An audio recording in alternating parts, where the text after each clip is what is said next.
மாண்புமிகு தமிழகத்தினுடைய முதல்வராக ஜோசப் விஜய் அவர்கள் பொறுப்பேற்றவுடன் தமிழகத்தினுடைய கனிம மற்றும் சுரங்கத்துறை அமைச்சராக பொறுப்பேற்றுள்ள டி.கே. பிரபு அவர்கள் உடனடியாக பொறுப்பேற்றுக் கொண்டவுடன் ஏறத்தாழ பல குவாரிகளை, குறிப்பாக விருதுநகர், மதுரை, தென்காசி, கிருஷ்ணகிரி உட்பட பல மாவட்டங்களை லாரி உரிமையாளர் சங்க பிரதிநிதிகள், சமூக ஆர்வலர்கள் முறைகேடாக குவாரிகள் நடைபெறுவதால் அரசுக்கு ஆண்டுக்கு சுமார் 50,000 கோடி ரூபாய் வருவாய் இழப்பு ஏற்படுகிறது.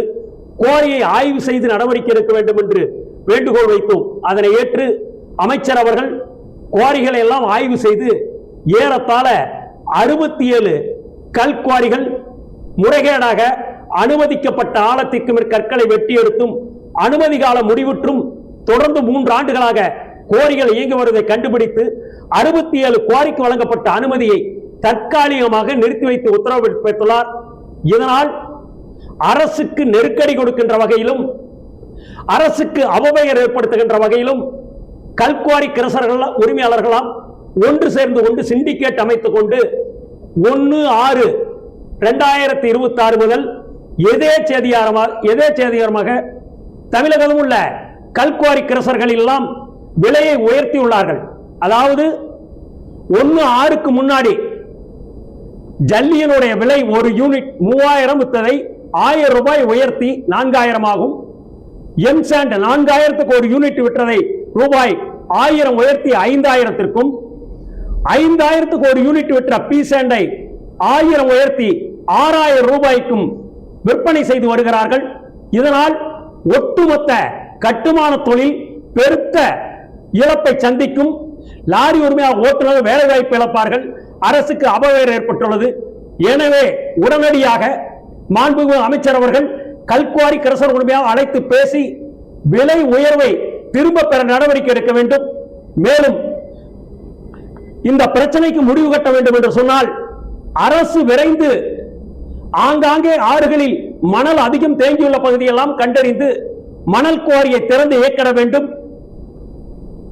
எம்சாண்ட் பீசாண்டை அத்தியாவசிய பொருளாக கருதி அரசு உடனடியாக எப்படி, அதாவது மது உற்பத்தி ஆலைகளில் உற்பத்தியாகும் மதுவை தனியார் முதலாளியிடமிருந்து டாஸ்மாக் மூலம் கொள்வதல் செய்து அரசே விற்பனை செய்தோ அதுபோல் எம்சாண்ட் பீசாண்ட் ஆகிய கனிமங்களை அனைத்து உற்பத்தி நிலையங்களிலும் இருந்து தராய்வு செய்து கனிமவளத்துறை மூலம் ஒட்டுமொத்தமாக அரசே கொள்முதல் செய்து எம்சாண்ட் செயலி மூலம் ஆன்லைன் பதிவு, இணையதள பதிவு மூலம் மாவட்டங்கள் தோறும் மணல் விற்பனை நிலையம் அமைப்பது போல் எம்சாண்ட் விற்பனை நிலையம் அமைத்து ஆன்லைன் முறையில் லாரிகளுக்கு வழங்கினால் முறைகேடு தவிர்க்கப்படும். அனுமதிக்கப்பட்ட ஆழமே கற்களை வெட்டி எடுப்பார்கள். அரசு நடத்துகின்ற பொழுது முறைகேடுகள் நடப்பதற்கு வாய்ப்புகள் குறைவு. எனவே அரசே ஒட்டுமொத்தமாக கொள்முதல் செய்து இதை விற்பனை செய்ய வேண்டும் என்று வேண்டுகோள் விடுகிறோம். மேலும் கடந்த ஆட்சியின் போது தமிழகம் முழுவதும் கனிமவள கொள்ளை தினசரி கட்டுக்கடங்காமல் நடைபெற்ற என்பது அனைவரும் அறிந்த உண்மை.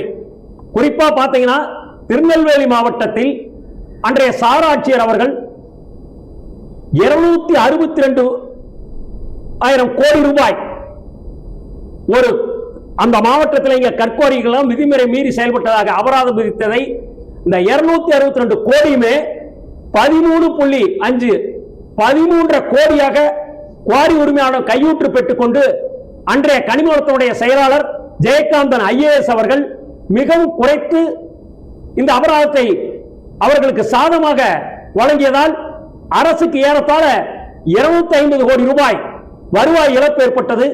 எனவே இதுபோன்ற அதிகாரிகளை உடனடியாக விசாரணை செய்து பணியிடம் சேர்க்க வேண்டுகிறோம். மேலும் மாண்புமிகு அமைச்சர் அவர்கள் தமிழகத்தில் நடைபெறுகின்ற அனைத்து அரசு மற்றும் தனியார் கட்டுமான பணிகளுக்கு தேவையான ஜல்லி, எம்சாண்ட், பீசாண்ட் தாராளமாக குறைந்த விலையில் கிடைக்க வேண்டும் என்று சொன்னால் திருநெல்வேலி, தென்காசி மாவட்டங்களில் இருந்து குற்றலம், மத்தளம் வழியாக புளியரை சோதனை சாவடி தாண்டி கேரளாவுக்கு தமிழகத்தில் உற்பத்தி ஆகின்ற கனிமங்கள் எல்லாம் எடுத்துச் செல்கிறார்கள். அதுபோல் திருப்பூர், கோயம்புத்தூர் உற்பத்தி ஆகக்கூடிய எம்சாண்ட், பீசாண்ட், குண்டு கற்கள் எல்லாம் ஜமீன் காளையாபுரம், வாடையார் செக் போஸ்ட் வழியாக தினசரி ஆயிரக்கணக்கான லாரிகள் கேரளாவுக்கு எடுத்துச் செல்கிறார்கள்.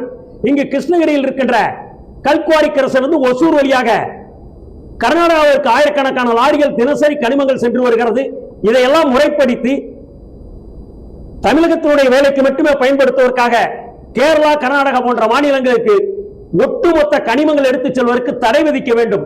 அப்படி செய்து முறைகேடு இல்லாமல் கனிம வளத்துறை சிறப்பாக செயல்பட்டால் ஆண்டுக்கு 50,000 கோடி ரூபாய் வருவாய் இழப்பு ஏற்படாமல் கூடுதலாக கிடைக்க வாய்ப்புள்ளது. கடந்த அரசு மணல் குவாரி நாமக்கல்ல கூட மணல் குவாரி செயல்படல. அதாவது 12/9/2023 அன்று தமிழகம் முழுவதும் நடைபெற்று வந்த அரசு மணல் குவாரியில் அனுமதிக்கப்பட்ட அளவுக்கு மேல் மணல் எடுத்துள்ளதாக மத்திய அமலாக்கத்துறை இடி அனைத்து குவாரிகளும் சோதனை செய்து வழக்கு பதிவு செய்து அன்று முதல் குவாரிகள் எல்லாம் படிப்படியாக நிறுத்தப்பட்டது.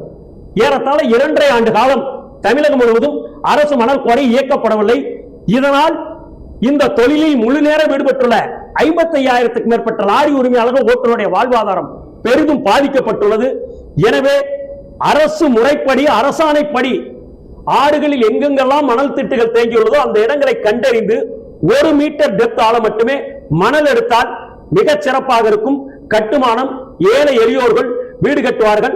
அரசின் திட்டத்தின் கீழ் வீடு கட்டுவதெல்லாம் மிக சிறப்பாக இருக்கும். எனவே மணலுக்கு மாற்று எம்சாண்ட் என்று சொல்கிறார், கிடையவே கிடையாது.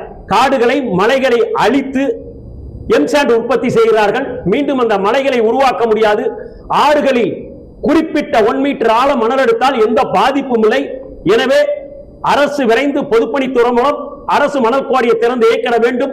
அரசே நேரடியாக லோடிங் டிரான்ஸ்போர்ட் ஒப்பந்தம் தனியாருக்கு கொடுக்காமல் பொதுப்பணித்துறையை நடத்திட வேண்டும். இணையதள பதிவு மூலமே மணல் வழங்க போட வேண்டும். லாரிகளில் அனுமதிக்கப்பட்ட அளவு பாசிங் லோடு மட்டுமே ஏற்றி செல்ல வேண்டும். சாலை விபத்துகள்லாம் அதிக அளவில் இந்தியாவிலே கடந்த 3 ஆண்டுகளாக தமிழகம் 3வது இடத்தில் இருக்கிறது.